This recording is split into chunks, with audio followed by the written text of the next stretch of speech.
Shalom Bapak Ibu Saudara yang dikasihi Tuhan dimanapun Bapak Ibu Saudara berada. Kita bersyukur saat sore hari ini kita boleh kembali lagi untuk bersama-sama mendengarkan firman Tuhan yang pada hari ini akan bersama-sama kita ambil di dalam 1 Yohanes pasal 4 ayat yang ke-17 dan 18. Saya akan membacakannya untuk Bapak Ibu Saudara semuanya. Firman Tuhan berbunyi demikian. Dalam hal inilah kasih Allah sempurna di dalam kita, yaitu kalau kita mempunyai keberanian percaya pada hari penghakiman, karena sama seperti Dia, kita juga ada di dalam dunia ini. Di dalam kasih tidak ada ketakutan, kasih yang sempurna melenyapkan ketakutan, sebab ketakutan mengandung hukuman, dan barang siapa takut, ia tidak sempurna di dalam kasih. Amin firman Tuhan. Bapak Ibu Saudara yang dikasihi Tuhan, akhir-akhir ini kita ditawarkan dengan berbagai macam ketakutan demi ketakutan. Baik itu melalui sakit penyakit terkait dengan virus corona yang kemudian berimbas kepada ekonomi dan lain sebagainya. Ketakutan-ketakutan itu adalah hal yang wajar selama kita masih ada di dalam dunia ini. Firman Tuhan katakan di dalam ayat yang ke-17. Namun demikian kita bersyukur memiliki Tuhan yang sungguh dahsyat, Tuhan yang berkuasa dalam kehidupan kita. Sekalipun kita menghadapi ketakutan, ada jaminan yang Tuhan berikan kepada setiap orang percaya untuk dia merdeka dari ketakutan. Dalam ayat 18 tadi firman Tuhan katakan di dalam kasih tidak ada ketakutan. Kasih yang sempurna melenyapkan ketakutan, sebab ketakutan mengandung hukuman, dan barang siapa takut, ia tidak sempurna dalam kasih. Firman Tuhan katakan di sini, di dalam kasih tidak ada ketakutan. Artinya, kalau ketakutan masih ada di dalam hidup kita, firman Tuhan katakan kita belum sempurna di dalam kasih. Kata sempurna di dalam kasih, ternyata berbicara tentang kasih yang sejati. Hal itu tertulis di dalam ayat yang ke-17, bagaimana kita bisa sempurna di dalam kasih. Cara kita sempurna di dalam kasih yaitu ketika kita tinggal di dalam Allah. Karena kasih yang sejati atau kasih yang sempurna, di dalam ayat 18 firman Tuhan katakan, melenyapkan atau membuang ketakutan. Sehingga kalau kita memiliki kasih yang sejati, kita memiliki kasih yang sempurna, maka Tuhan memberikan kepada kita semua otoritas, memberikan kepada kita semua kuasa untuk membuang segala ketakutan. Jadi kita tidak lagi menyimpan ketakutan, apalagi tinggal dan hidup dalam ketakutan, tapi saudara dan saya diberikan karunia daripada Tuhan untuk membuang segala ketakutan. Kenapa ketakutan ini harus kita buang? Dalam ayat 18 tadi firman Tuhan katakan bahwa ketakutan mengandung hukuman. Pengertian daripada ayat ini ketika firman Tuhan katakan di dalam ketakutan ini mengandung hukuman, ternyata di dalam ketakutan seseorang akan merasa terhukum. Ketika orang takut untuk pergi dari rumah, dia tinggal di dalam rumah, dia akan terpenjara di dalam rumah itu. Ketika orang takut untuk berusaha, maka seseorang tadi tidak akan pernah berhasil dalam usahanya. Kenapa? Karena dia takut melangkah. Ketakutan itu mengandung hukuman kepada dirinya sendiri. Karena itu ketakutan tidak pernah membuat kita berhasil. Ketakutan tidak pernah menambahkan dalam kehidupan kita untuk kita menjadi orang yang maju. Ketakutan akan membuat kita mundur. Ketakutan akan membuat kita kalah. Sehingga firman Tuhan mengajak kita semua supaya kita membuang segala ketakutan, karena ketakutan itu mengandung hukuman. Dan firman Tuhan katakan juga di dalam ayat 18, barang siapa takut, ia tidak sempurna di dalam kasih. Oleh karena itu kita sempurnakan di dalam kasih. Bagaimana kita bisa sempurna di dalam kasih? Ayat sebelumnya tadi memberikan kepada kita semua sebuah gambaran bahwa kesempurnaan di dalam kasih itu pasti dapat terjadi tatkala kita mau hidup di dalam Allah. Allah yang hidup di dalam kita dan kita hidup di dalam Dia akan menyempurnakan kasih kita. Kasih kita yang belum sempurna akan disempurnakan oleh Tuhan. Sehingga di sini kita melihat bersama-sama ketika seseorang disempurnakan di dalam kasih, maka seseorang akan benar-benar mampu untuk membuang atau untuk dikatakan melenyapkan segala ketakutan-ketakutan yang dia miliki.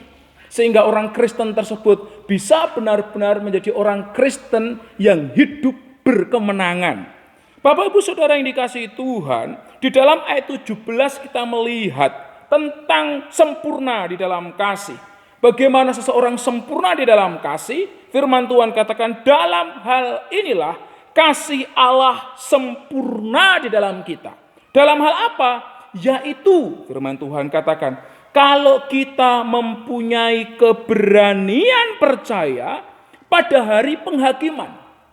Melihat ayat ini kita harus melihat kembali ya, tentang kehidupan manusia, di mana manusia di bawah dosa selalu memiliki agenda-agenda sendiri ketika seseorang itu menerapkan kasih.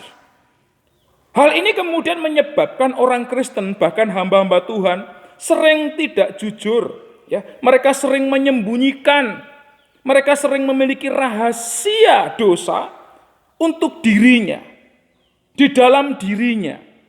Mereka takut jika terbongkar nanti dapat merusak reputasinya.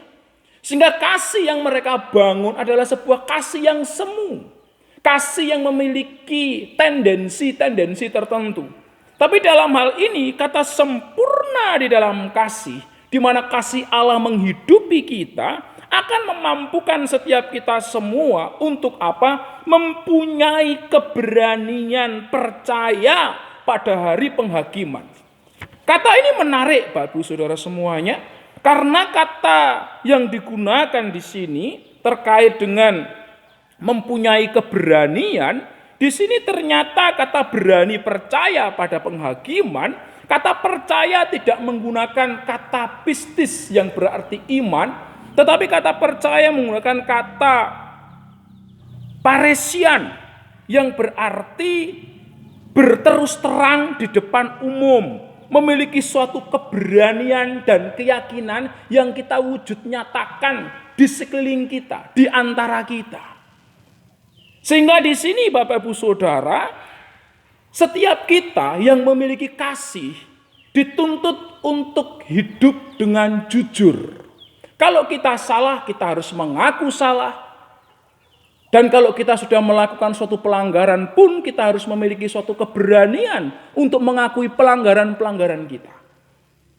Kata penghakiman di dalam ayat ini ternyata menggunakan kata kriseos atau kata krisis yang sering kita dengar sehari-hari. Kata krisis sendiri berbicara tentang sebuah akibat dari sebab-sebab yang terjadi. Sehingga kalau kita memperhatikan kasih yang sempurna itu dimulai dari mempunyai keberanian percaya kepada penghakiman, ini memiliki makna bahwa setiap kita orang percaya, jika yang pertama tadi harus jujur, yang kedua setiap kita harus menyadari bahwa perbuatan-perbuatan kita akan mengandung resiko. Adanya akibat itu karena ada sebab. Di dalam hal ini kehidupan Kristen harus mampu untuk benar-benar mewujudkan sebuah pola hidup yang berkenan kepada Allah di dalam hal kejujuran. Kalau kita melihat sekeliling kita, sekitar kita, dalam kondisi-kondisi seperti ini kita melihat ada fenomena-fenomena yang terjadi. Baik itu fenomena corona yang saat ini berkembang. Ini mau tidak mau, setuju tidak setuju, juga mempengaruhi beberapa fenomena-fenomena yang terjadi di dalam gereja. Ada sisi baiknya di mana kemudian beberapa orang Kristen menjadi orang yang begitu rohani. Mereka mulai membangun jam-jam doa. Mereka mulai membangun ibadah-ibadah di rumah. Yang tidak pernah bersekutu dengan keluarganya, mereka mencoba dan memulai membangunnya. Orang yang tidak biasa share tentang firman Tuhan, mereka mulai share tentang firman Tuhan. Ada fenomena-fenomena yang baik. Tetapi kalau itu hanya berhenti kepada fenomena, di mana orang kemudian mengasihi Tuhan, mengasihi sesama, hanya karena fenomena, dan itu tidak merupakan sebuah hal yang lahir dari hati, yang menjadi suatu hakikat kasih Allah dalam dirinya, yang saya boleh istilahkan noumena, maka kita termasuk orang yang tidak tinggal dalam kasih. Hanya sebatas menjadi orang Kristen fenomena. Fenomena yang menakutkan membuat kita menjadi orang yang terkesan rohani. Tapi sebenarnya tidak. Oleh karena itu firman Tuhan menegaskan di sini kita semua sebagai orang Kristen harus berani percaya pada hari penghakiman. Kita harus berani untuk jujur, berani untuk mengakui setiap kesalahan-kesalahan kita kepada Tuhan. Entah orang lain tahu, entah tidak, setiap kita harus berani jujur mengatakan kepada Tuhan.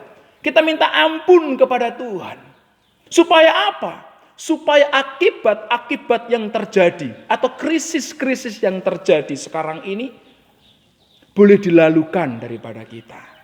Sebagai anak-anak Tuhan kita harus memulainya terlebih dahulu.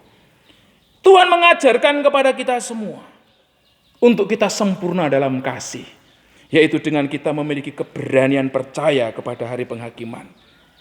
Kita diberikan keberanian untuk kita belajar terbuka kepada Tuhan, jujur kepada Tuhan, mengatakan sebenarnya kepada Tuhan, minta ampun kepada Tuhan, berdoa kepada Tuhan dengan sungguh-sungguh, sehingga setelah corona ini berakhir, kita pun tetap menjadi orang-orang yang setia, karena kita bukan Kristen fenomena, tapi kita adalah Kristen noumena, yang benar-benar mengerti hakikat pengiringan kita kepada Tuhan. Tuhan Yesus memberkati kita semua dimanapun kita berada. Jadilah orang Kristen yang noumena dan bukan fenomena. Milikilah kasih yang sejati, kasih yang sungguh-sungguh kepada Allah. Dengan kita terus hidup jujur di hadapan Tuhan. Jujur kepada istri, jujur kepada anak, jujur kepada suami. Terlebih jujur kepada Tuhan Yesus Kristus. Tuhan memberkati kita sekalian. Kita tundukkan kepala kita bersatu di dalam doa. Tuhan Yesus Kristus, kami bersyukur buat renungan firman Tuhan yang singkat hari ini. Kami rindu kami boleh belajar untuk hidup di dalam kasih yang sejati. Kasih yang orisinil. Kasih yang bukan karena terbangun berdasarkan fenomena. Tetapi benar-benar kami memiliki kasih yang hidup karena Allah hidup di dalam kehidupan kami. Sehingga kasih itu membawa kami untuk memiliki keberanian, untuk jujur, percaya kepada hari penghakiman. Dan kami harus menyadari bahwa ada sesuatu yang keliru yang telah kami lakukan, di mana kami harus bertobat. Kuduskan hati kami, kuduskan hidup kami. Ampuni segala dosa dan kesalahan kami. Ampuni segala pelanggaran kami Tuhan. Berkati umat-Mu dimanapun berada. Bila Tuhan sucikan, kuduskan pengakuan kami hari ini. Kuduskan, sucikan kehidupan kami, supaya hidup kami boleh berlayak di hadapan-Mu. Ampuni segala dosa dan salah kami. Kami juga tidak lupa berdoa untuk negara kami Indonesia. Tuhan ampuni bangsa kami, Tuhan ampuni para pemimpin-pemimpin kami. Sehingga Engkau boleh pulihkan bangsa kami Indonesia dari segala macam keterpurukan, dari segala macam krisis yang saat ini terjadi. Bahkan dunia, Tuhan juga memberkati. Ampuni Tuhan, ampuni kami semua. Ini doa kami Tuhan, kami persembahkan dalam satu nama yang penuh kuasa, Tuhan Yesus Kristus, yang sudah mengajar kami berdoa bersama-sama.